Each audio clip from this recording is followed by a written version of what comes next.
to start off, you want a tea light candle, a lighter, a stone coaster, or this type of silicone coaster is fine as well. For hotter days, I tend to like to use stone because it cools down a bit faster, and colder days I like to use silicone nets. You want a tissue paper to wipe with, a stone furnace, a spoon, and then handle and your 2.5 centimeter seal. Of course, wax beads. So before we start, this tip is very important. You want to take a scissor and trim off the wick. So this step is important so that the wick and the flame does not burn the spoon, or else it creates soot that ruins your spoon and is really hard to come off. I'm going to screw this on. Other two items you can have but are not totally necessary is a toothpick to clean or a silicone stick to clean as well. Put that to the side. So as that's warming up, we will start melting our wax. For beginners, I would recommend you to use a single color of wax. In case there are any accidents or it doesn't come out the way you like it, you can always remelt the wax again and again and it will stay the same color. Once you're more comfortable, then you can start mixing waxes, and we'll try a little bit of that today, and it'll create a marbling effect. You can also mix colors and mix it within the spoon, and that would create new colors of wax as well. So just depending on whatever you have on hand, if you have these hexagon beads, we start with 4 of them to make one seal.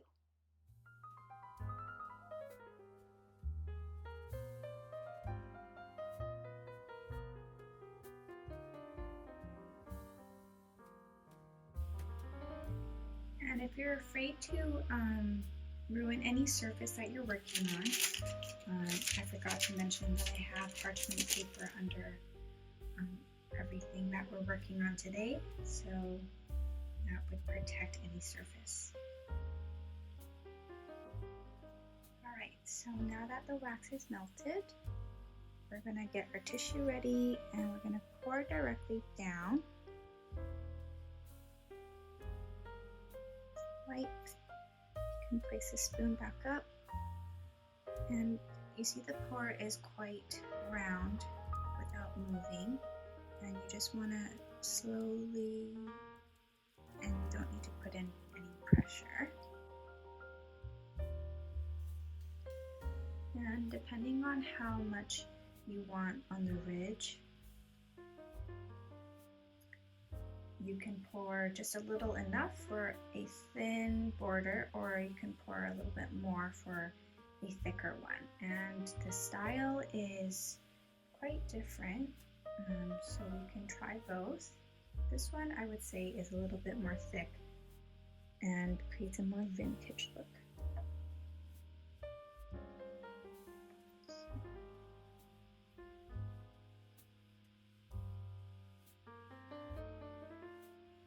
This is a heat bubble, and that happens sometimes when you warm up the wax for too long.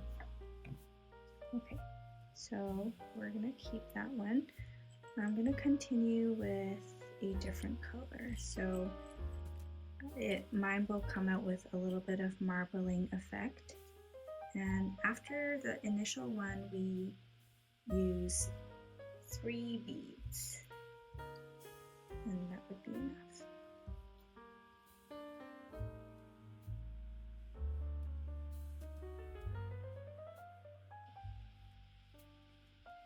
So once the wax is melted, you'll see in our videos I like to swirl the wax around. If it swirls easy and is smooth, then that means your temperature is okay. And you also want to check if there's any bubbles. If there's bubbling, that means that the wax is too hot. So just directly pour without moving the spoon is usually my technique. Okay, wipe it down and let's change a stem. So go straight down with minimal pressure.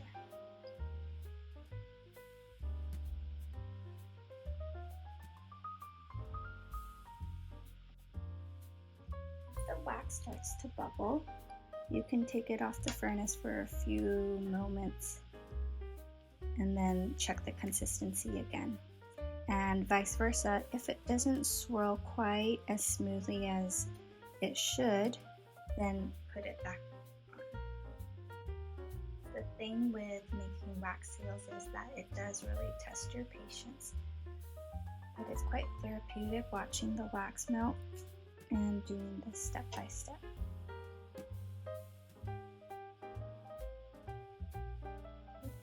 So this is what I mean. The ridge is slightly thinner, creates a more modern look. Whereas this one, the border is a little bit more thicker. And that's more like a vintage or original kind of wax seal look. Okay. Keep going, so 3 more beads. If you are wondering how much wax to pour, you can also use a pen and trace on parchment paper approximately, your seal width.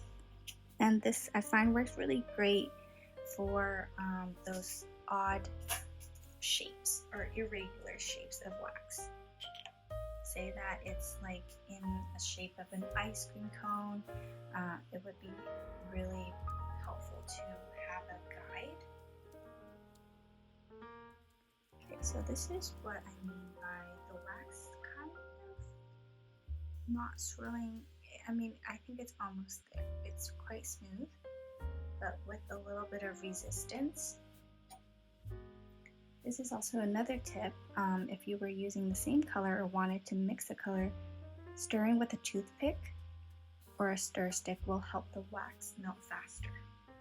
Okay, so let's try it with a guide, and also this will show you kind of how it works on parchment paper, say if you didn't have any of these mats at home. So on parchment paper, normally the wax spreads a little bit faster. Okay, so if I don't want to fill up the entire circle guide.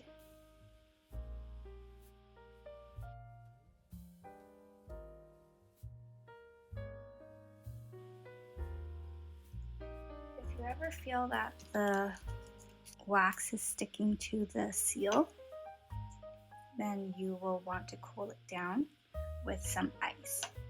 So far it's been okay, also because I'm maybe switching seals in between so they have time to cool down.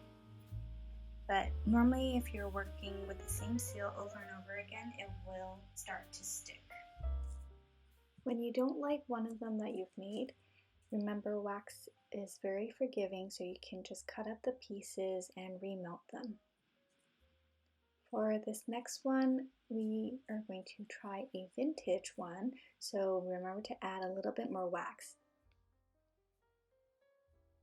Remember, when you're pouring for vintage, you don't want a regular circle shape, so you want to zigzag as you pour.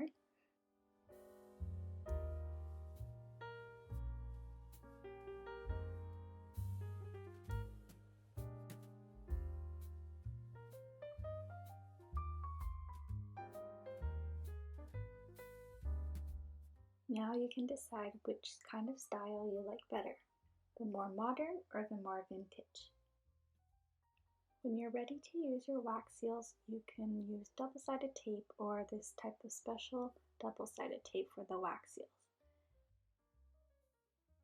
Of course, you can make these wax seals straight on the envelope, but I think pre-making them is a more foolproof method, especially if you're a beginner. Lastly, for cleanup, you want to leave your fire on, and we're going to melt the remaining of the wax. Then you can grab this kind of toothpick or a little spatula, or even just tissue paper is fine.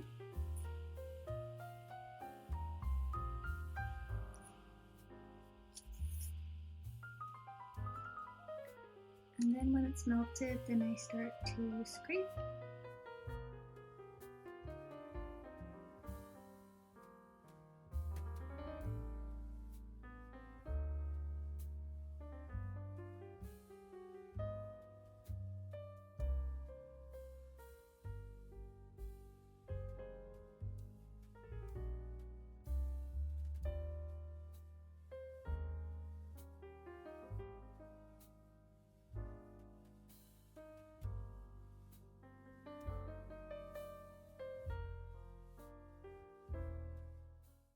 Thank you so much for watching, and we will see you in the next one. Bye now!